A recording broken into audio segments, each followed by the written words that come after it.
नमस्कार मित्रांनो, सगळ्यांचं स्वागत आहे आमच्या फर्स्ट आणि नवीन तरतरत्या फडफडत्या ब्लॉगमध्ये। आज आम्ही संडे आहे म्हणून चाललोय परशुरामच्या मंदिराला। बरेच वर्षां जातोय, काही चेंजेस झाले असतील काही माहीत नाही, सो आता बघायला चाललोय। तर मी आणि दादा बाईकवरनं रोड ट्रिप करणार आहोत। तुम्ही आमच्यासोबत राहाच, मध्ये खाऊ वगैरे आम्ही खाणार आहोत, बरीच मज्जा करणार आहोत। तर व्लॉगमध्ये मजा तर फुल येणार आहे, त्याच्यामुळे व्लॉगमध्ये कायम राहा आणि मध्ये मध्ये चांगले पिक्स येतील, व्हिडिओज येतील, ते पण बघत राहा। Keep going on. तर मित्रांनो, आता आम्ही निघालेलो आहोत परशुराम मंदिराच्या वाटेवर, सोयगेला एक्सप्लोर आणि मुंबई गोवा हायवेवरनं आम्ही चाललोय। खूप सुंदर सुंदर व्ह्यूज आहे तिथे, आणि त्याला कसं वाटते जाताना? असं वाटतं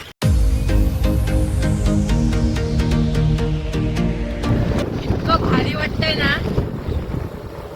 खरंच यार। कोकण म्हणजे कोकण आहे रे, नशीब लागतं कोकणात जन्मायला। खूप सुंदर, खूप सुंदर। एकदा फक्त परशुराम घाटातनं प्रवास केलाच पाहिजे प्रत्येकाने। जो व्ह्यू आणि जी शांती सुख जे भेटतं ना, काही तोड नाही त्याला।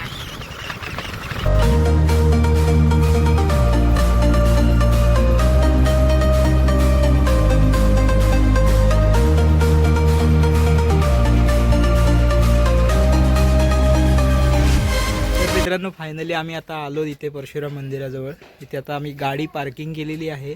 आता आम्ही जात आहोत मंदिराकडे।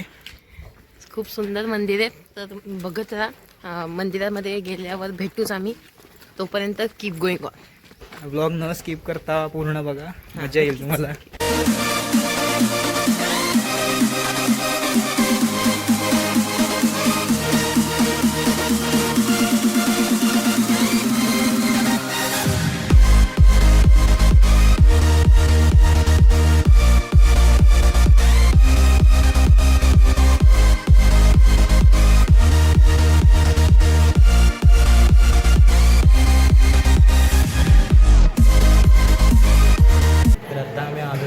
प्रसादालयामध्ये, आणि आता आम्ही परशुरामांचा प्रसाद घेत आहोत। खूप छान आहे, खूप छान। खिचडी, उपमा, लोणचं, चांगलं आहे प्रसादालय, चांगली आहे। तर जेव्हा परशुराम मंदिरात या तेव्हा सकाळी 11 ते 2च्या वेळेत प्रसादाचा तुम्ही लाभ घेऊ शकता। कारण तुम्ही जर गाडी वगैरे घेऊन आलात परशुराम मंदिराला, तर तुम्हाला कोणत्याही प्रकारचं टेन्शन घ्यायचं नाही आहे। इथे उत्तम प्रकारे पार्किंगची देखील सोय आहे। हे बघा छानपैकी। आणि इकडे इकडे दाखव, खाली दाखव, खाली दाखव। मित्रांनो, आता आम्ही चाललो आहोत या खाली पाण्याच्या कुंड आहे त्याच्यामध्ये। चला।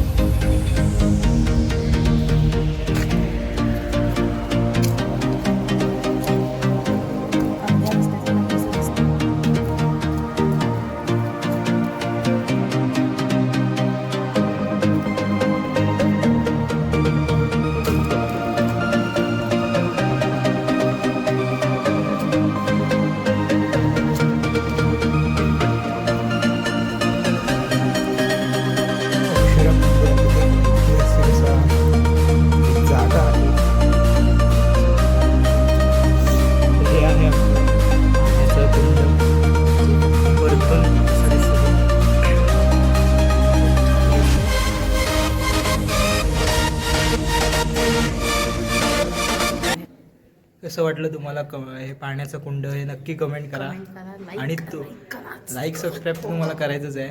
त्यानंतर तुम्ही एकदा स्वतः अनुभव घेण्यासाठी परशुराम मंदिरात या। तुम्ही जर चिपळूणच्या बाहेरील असाल आणि तुम्हाला जर इथे राहण्यासाठी सुद्धा सोय पाहिजे असेल, किंवा तुम्ही लांबून येणारे असाल परशुराम भक्त, तर इथे उत्तम प्रकारचं असं भक्त निवाससुद्धा आहे। तुम्ही इथे सुद्धा राहू शकता, आणि किती पण दिवस राहू शकता असं काय। आणि जेवणाची पण उत्तम सोय होते, खाण्याची उत्तम सोय होते, त्याच्यामुळे त्याचं पण काही टेन्शन नाही, हे चांगलं आहे। आणि हा आपला भक्त निवास आहे परशुराम मंदिर येथे।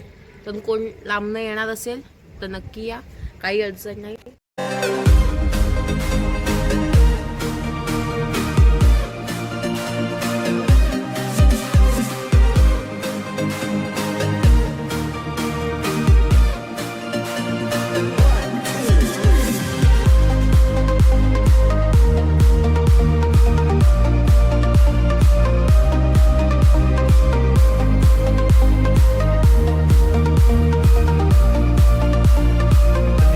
आता आम्ही परशुराम मंदिरातून घरी जायला निघालो आहे. आणि खूप छान एक्सपिरियन्स होता. वर्षा 2 वर्षांनी आलो आम्ही. खूप सारे चेंजेस झालेत. मंदिराच्या पाठच्या साईडला नवीन स्तंभ उभारला आहे. अजून नवीन फोटो फ्रेम्स वगैरे भरपूर काय काय नवीन नवीन लागले. पाठी पुतळा पण छान झालाय. फोटो काढायला तुम्हाला जे जागा पण चिपळूणमध्ये भरपूर आहे. राहतात किंवा चिपळूणच्या बाहेर राहतात त्यांनी आत्ताचे चेंजेस बघण्यासाठी तरी या. खूप छान छान चेंजेस झालेले आहेत आणि आवडलं. छान होतं. तर मित्रांनो आता आम्ही घरी जायला निघालोय आणि सुंदर एक्सपिरियन्स होता. जे चिपळूणमध्ये राहतात किंवा चिपळूणच्या बाहेर राहतात त्यांनी नक्की या. आणि आजचा हा ब्लॉग जर तुम्हाला आवडला असेल तर लाईक करा आणि कमेंट करा.